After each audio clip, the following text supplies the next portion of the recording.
একঘেয়েমি পনিরের রেসিপি না বানিয়ে একবার এইভাবে বানিয়ে দেখতে পারেন। তার জন্য নিয়েছি বেশ কিছুটা পনির।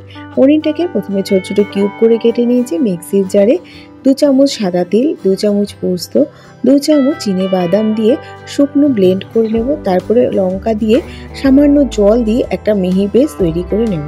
আগে শুকনো ব্লেন্ড করে নিলে মশলাটা খুব সুন্দর মিহি করে ভাজা হয়।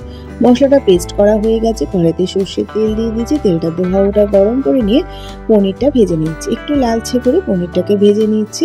পনির ভাজা হয়ে গেছে। ওই তেলের মধ্যেই ছোট ছোট কিউব করে কেটে রাখা আলুটাকেও ভেজে নিচ্ছি। আলুটা ভাজার সময় হাফ চামচ নুন দিয়ে আলুটাকে ভাজছি। এখানে আমি হলুদ ব্যবহার করবো না রান্নাটাতে, তার জন্য আমি আলু ভাজার সময় হলুদ দিলাম না। যদি আপনারা হলুদ পছন্দ করেন তো হলুদ দিতে পারেন, তবে হলুদ না দিলেই রান্নাটা ভালো লাগে। আলুটা ভাজা হয়ে গেছে, একটু লালচে রং ধরতে শুরু করেছে। আলুটাকে তুলে রেখে দিলাম। তারপর ফোড়নে দিয়ে দিচ্ছি ওই তেলের মধ্যেই কারি পাতা, শুকনো লঙ্কা আর কালো সর্ষে। ফোড়নটাকে 30 থেকে 40 সেকেন্ড নাড়াচাড়া করে নেওয়ার পোস্ত, কাজু বাদাম আর তিলের যে পেস্টটা করেছিলাম সেটা দিয়ে দিলাম। মিক্সির জার ধুয়ে সামান্য একটু জল দিয়ে গ্যাসের ফ্লেমটা মিডিয়ামে রেখে মশলাটাকে কষিয়ে নেব।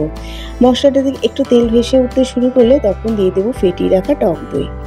3 থেকে 4 চামচ মতো টক দই আগে ফেটিয়ে রেখেছিলাম, সেটাই এখানে দিয়ে দিলাম।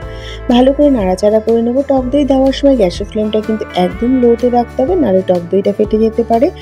টক দইটাকে দিয়ে 1 মিনিট মতো নাড়াচাড়া করে নিয়ে চিনি আর নুনটা দিয়ে দিলাম। চিনি আর নুনটাকে দিয়ে ভালো করে নাড়াচাড়া করে মশলাটাকে কষিয়ে নেব। তেলটা বেশ ভাসা ভাসা হয়ে গেছে। এবার আগে থেকে ভেজে রাখা আলুটাও দিয়ে দেবো। আলুটাকে দিয়ে গ্যাসের ফ্লেমটা মিডিয়ামে রেখে মশলার সাথে আলুটাকে বেশ 4 থেকে 5 মিনিট কষিয়ে নেওয়ার পর তেলটা ভেসে উঠতে শুরু করেছে। এবার গ্রেভির জন্য জল দিয়ে দিলাম। বেশি একটা জল দেবো না, কারণ তরকারিটা মাখা মাখা করবো। 1 কাপ মতো জল দিয়ে নাড়াচাড়া করে ঢাকা দিয়ে রেখে দেবো আলুটা সুসেদ্ধ হওয়ার জন্য। বেশ কিছুবার ঢাকাটা খুলে নিলাম। আলুটা বেশ সুন্দর সুসেদ্ধ হয়ে গেছে। এবার আগে থেকে ভেজে রাখা পনিরটা দিয়ে দিলাম। পনিরটাকে দিয়ে দেওয়ার পর নাড়াচাড়া করে ঢাকা দিয়ে রেখে দেবো প্রায় 4-5 মিনিটের জন্য, গ্যাসের ফ্লেমটা মিডিয়ামে রেখে।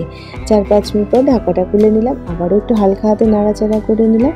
তারপরে দিয়ে দেবো হাফ চামচ ঘি। ঘিটাকে দিয়ে নাড়াচাড়া করে ঢাকা দিয়ে রেখে দেবো গ্যাসের ফ্লেমটা বন্ধ করে, যতক্ষণ পরিবেশন না করছি।